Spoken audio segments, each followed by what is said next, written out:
வணக்கம் நண்பர்களே. நம்ம இந்த வீடியோவில் ஒரு கட்டத்தில் ராசி என்ன, லக்னம் என்னன்னு பார்ப்போம். இது பேசிக்கானது தான். நிறையா பேருக்கு இது தெரியறதில்ல. அதுக்காக இந்த வீடியோ போடுறோம். அதாவது ராசி, ஒரு கட்டத்தில் ராசி அப்படின்னா என்ன அப்படின்னா, ஒரு ஜாதக கட்டம், உங்களோட ஜாதக கட்டம் இருக்குல்ல, அதில் சந்திரன் போட்டிருப்பாங்க, இல்லை சாயிந்த் அப்படின்னு போட்டிருப்பாங்க. சந்திரன் நிற்கிற நட்சத்திரத்தோட கட்டம்தான் உங்களோட ராசி. அந்த சந்திரன் நிற்கிற நட்சத்திரம்தான் உங்களோட நட்சத்திரம். அடுத்து லக்னம்.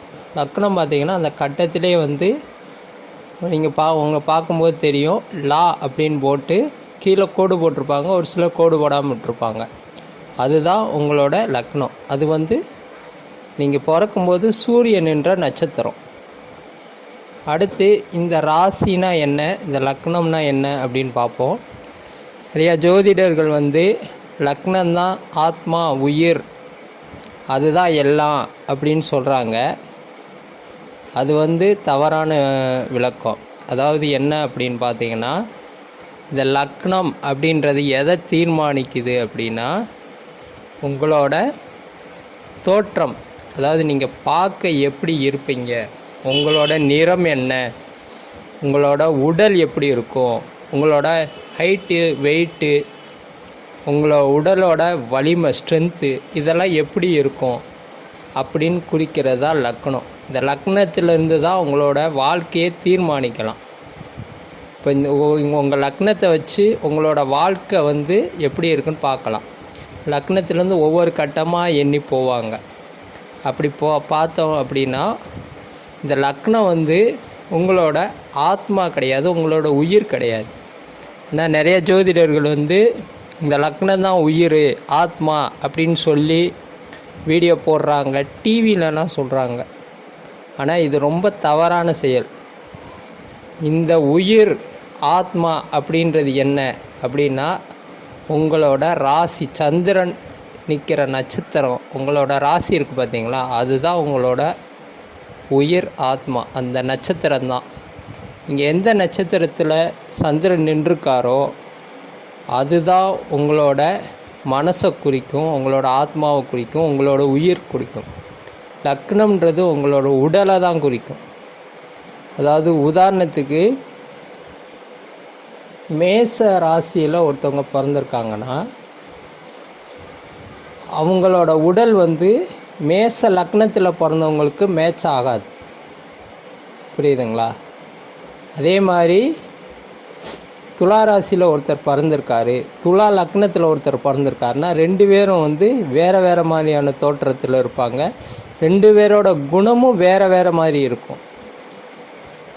நல்லா புரிஞ்சுக்கங்க. அதாவது ராசியை வச்சு உங்களோட மனசை சொல்லலாம்.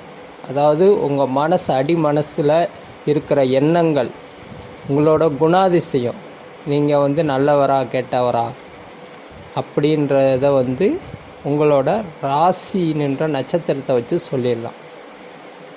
லக்னத்தை வச்சு உங்களோட மனசை பற்றியெல்லாம் சொல்லவே முடியாது. உடல் வெளியில் இருக்கிற தோற்றம்தான் லக்னம். உள்ளே இருக்க மனசு வெளியில் யாருக்குமே தெரியாத உள் மனசு, உள்ளே இருக்க குணம், உங்களோட நற்பண்புகள், தீய குணங்கள், இதை சொல்கிறது தான் ராசி. ஓகேங்களா? இதுதான் நான் ரொம்ப நாளாக போடணும்னு நினச்சிட்டு இருந்த வீடியோ. இது இப்போ தான் நண்பர் ஒருத்தர் கேட்டிருந்தார், சார் இந்த ராசி லக்னம் ரொம்ப குழப்புறாங்க சார், ராசியோட குணங்கள்னு ஒன்றும் போடுறாங்க, ஒரு வீடியோ போடுறாங்க, லக்னத்தோட குணங்கள்னு வீடியோ போடுறாங்க. அது எப்படி சார் ராசியும் குணமும் ஒன்றா இருக்கும், லக்னத்தோட குணம், அப்போ எதை சார் நாங்கள் பார்க்குறது அப்படின்னு நல்லா புரிஞ்சுக்கங்க. ராசியோக்கு குணங்கள் இருக்குது. ராசியை வச்சு ஒருத்தரோட குணம் அப்படியே கண்டுபிடிச்சிடலாம். ஆனால் லக்னத்தை வச்சு குணங்கள் கண்டுபிடிக்கவே முடியாது. ஒரு மேச லக்னத்தில் பிறந்தவங்களுக்கு இந்த குணம் இருக்குது அப்படின்னு சொல்லவே முடியாது. மேச நட்சத்திரத்தில் பிறந்தவங்களுக்கு அவங்களோட உடலை வேணால் சொல்லலாம். அதிலே அவங்க எந்த நட்சத்திரத்தில் இருக்காங்களோ அதை வச்சு தான் முழுசாக சொல்ல முடியும். அதே மாதிரி தான் ராசியும். ஒரே ராசியில் இருந்தாலும் ஒவ்வொரு ராசியும் வந்து 4 நட்சத்திரங்க பாதங்களை கொண்டிருக்கும். சரிங்களா? அதனால் நல்லா புரிஞ்சுக்கங்க. ஒருத்தர் ராசி தான் அவங்களோட குணம், ஒருத்தர் லக்னம் தான் அவங்களோட உடல். புரிஞ்சதுங்களா? இந்த வீடியோ உங்களுக்கு பிடிச்சிருந்தா லைக் பண்ணுங்கள், ஷேர் பண்ணுங்கள், கமெண்ட் பண்ணுங்கள். இதை பற்றி மற்ற ஜோதிடர்கள் எதிர்ப்பு தெரிவித்தாலும் நான் இந்த வீடியோ போடுறேன்.